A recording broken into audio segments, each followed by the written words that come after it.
Nos encontramos con el doctor Enrique Cabrero, él es director del Consejo Nacional de Ciencia y Tecnología. Doctor Enrique Cabrero, gracias por estar con nosotros aquí en Alcanzando el Conocimiento. Muchas gracias por la invitación, con todo gusto. Un saludo al auditorio. Doctor, ¿qué política científica le conviene a México? Bueno, después de que hemos visto que estamos en la sociedad del conocimiento, llegamos un poco tarde a ella debido a una serie de interrupciones en las políticas públicas. ¿Cuál es la que convendría?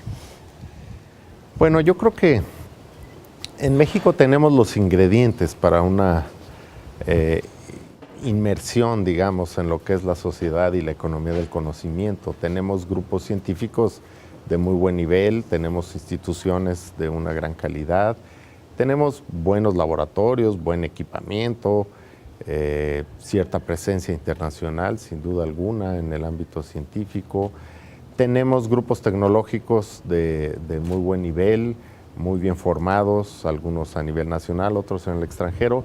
Y tenemos, por otra parte, empresas innovadoras, empresas que empujan, que buscan desarrollar sus propios procesos productivos, innovar en lo que es la producción de bienes y servicios. Es decir, tenemos los ingredientes, no suficientes, necesitamos más de todo. Pero el problema es que además esos ingredientes no están bien combinados, no tenemos una comunicación suficiente entre grupos científicos, empresas, grupos de tecnólogos, los gobiernos, tanto federal como los estatales, no hemos sido oportunos en vincular bien a todos estos actores. Y bueno, pues ahora creo que el reto claramente es, por una parte, ampliar las capacidades científicas, tecnológicas y de innovación del país, y para ello pues el señor presidente Peña Nieto se ha comprometido a llevar al país a una inversión del 1% del PIB, que es lo que correspondería a un país del tamaño de México, pero además el trabajo que nosotros estamos haciendo es encontrar la manera de vincular mejor a todos los actores, empresarios, científicos, tecnólogos, universidades, centros de investigación, gobiernos, y que así se genere lo que es la economía del conocimiento, que el conocimiento sirve para mejorar las capacidades productivas, para mejorar la competitividad de un país, para mejorar el bienestar social de una sociedad. ¿Cómo lograr esta vinculación? ¿Cómo lograr articular estos sectores, políticas públicas específicas? ¿Cuál es tu plan? ¿Cómo has viajado por todo el país en las últimas semanas? ¿Cómo lo visualizas?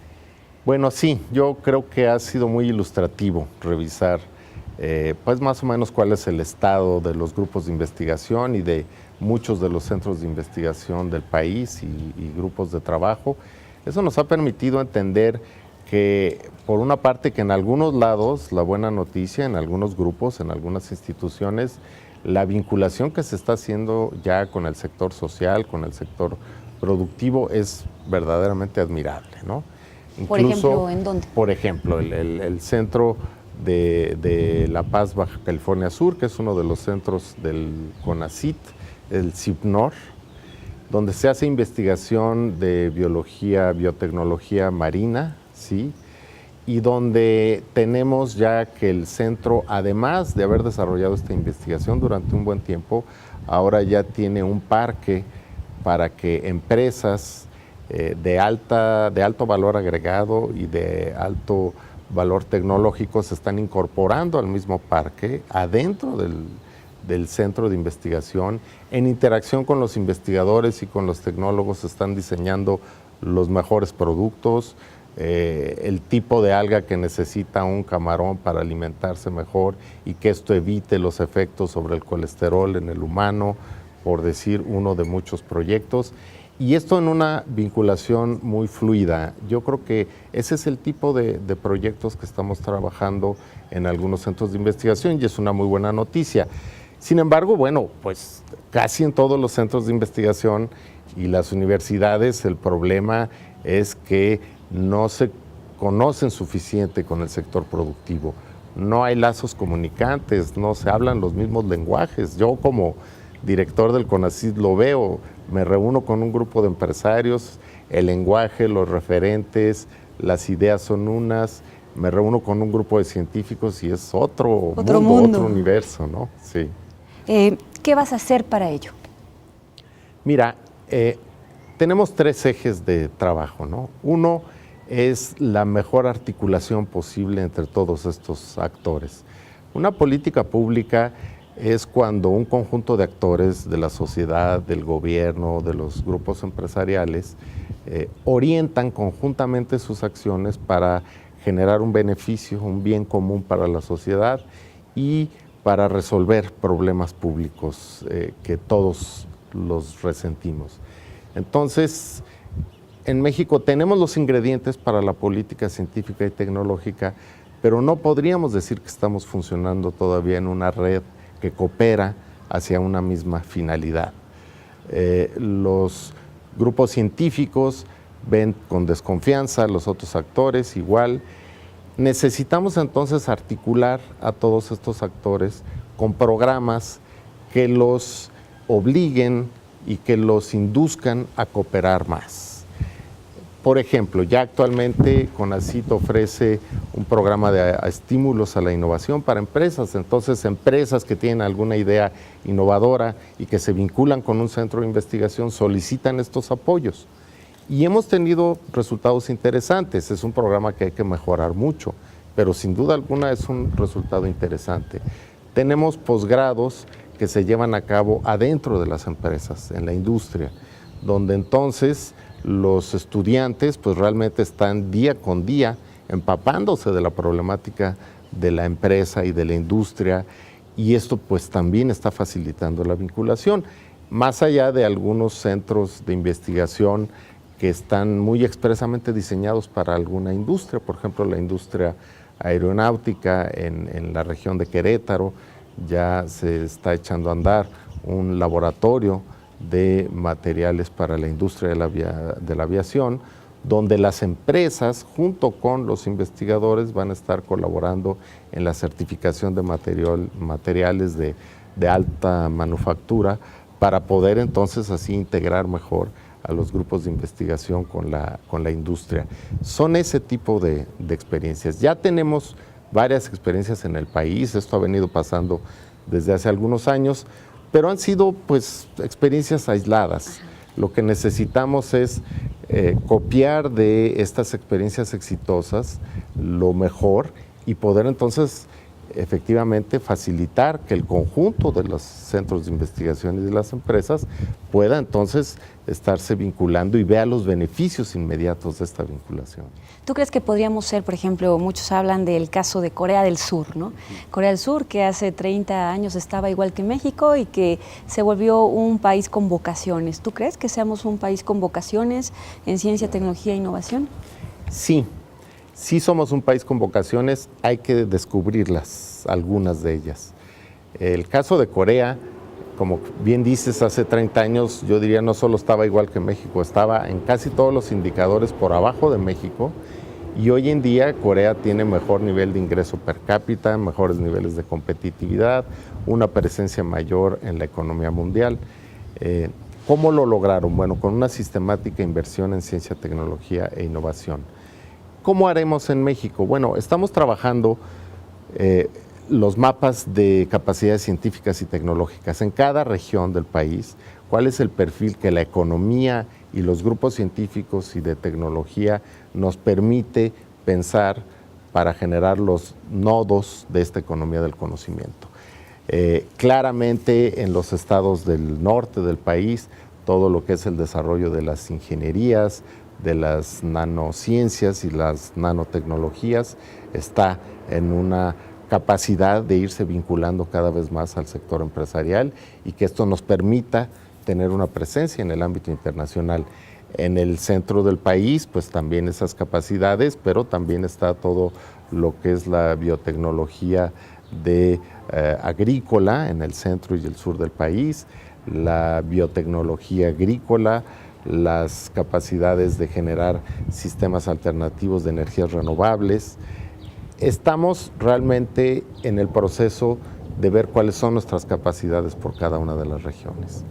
A partir de ahí, trabajaremos con los gobiernos de las entidades federativas, con las universidades, los centros de investigación y los grupos empresariales, pues para definir estos clústeres del conocimiento y la economía que México debe de impulsar en los próximos años.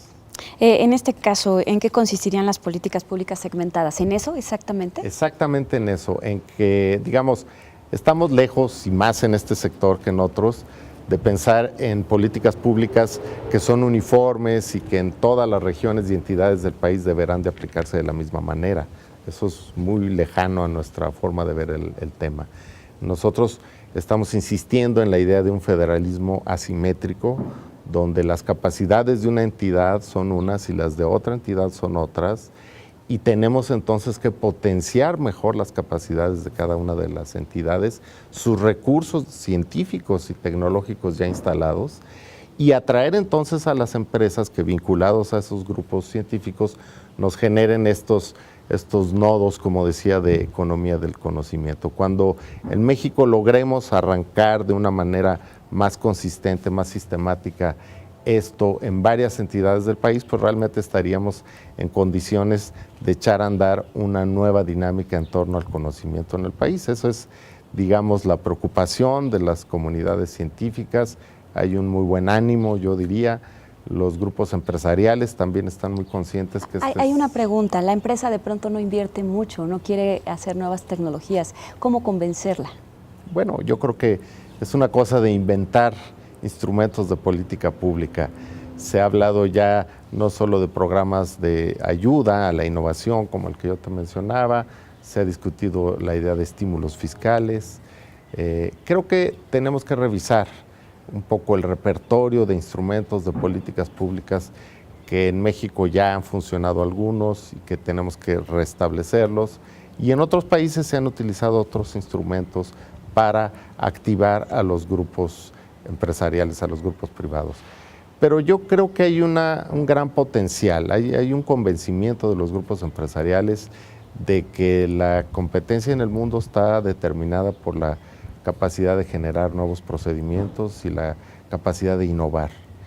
Y si México y las empresas mexicanas no logran ubicarse ahí en los próximos años, pues seguramente tendremos un rezago importante. Creo que hay una conciencia de eso. Hay empresas mexicanas medianas, incluso pequeñas y también grandes, que están intensivamente ya invirtiendo en innovación y desarrollo tecnológico. Y creo que eso pues está abriendo, digamos, un panorama donde ya sabemos que hay un efecto de imitación, y lo que le resulta bien a una empresa seguramente va a ser bien seguido por otras empresas que quieran tener el mismo éxito de algunas, ¿no? ¿Qué piensas de la divulgación? ¿Se necesita divulgar más? ¿Se necesita dar a conocer más las ventajas de la ciencia, la tecnología, la innovación? ¿Qué hacer ahí? Sí, definitivamente, mira, un país que se quiere funcionando en la sociedad del conocimiento es un país que se caracteriza porque el conocimiento científico permea todos los ámbitos de la vida, no solo el de las empresas que ya estuvimos mencionando, también el de los gobiernos que diseñan sus políticas públicas a partir del conocimiento científico que se está generando. Y también la sociedad que incorpora estos nuevos desarrollos tecnológicos a su vida, a su cotidianidad, ¿no? Y para llegar a ese estado de desarrollo de la sociedad, necesitamos que desde muy temprana edad los niños vayan entendiendo el valor de la generación de conocimiento, y que la ciencia pues es sin duda alguna la vía para el progreso y el bienestar de la humanidad. Entonces, todo el concepto de divulgación es un concepto que esperamos reforzar mucho en los próximos años, no solo desde CONACYT, la Academia Mexicana de Ciencias, las universidades, los institutos están haciendo su parte, pero sí queremos hacer una convocatoria para que entre todos seamos capaces de transmitirle a la sociedad la importancia de la ciencia.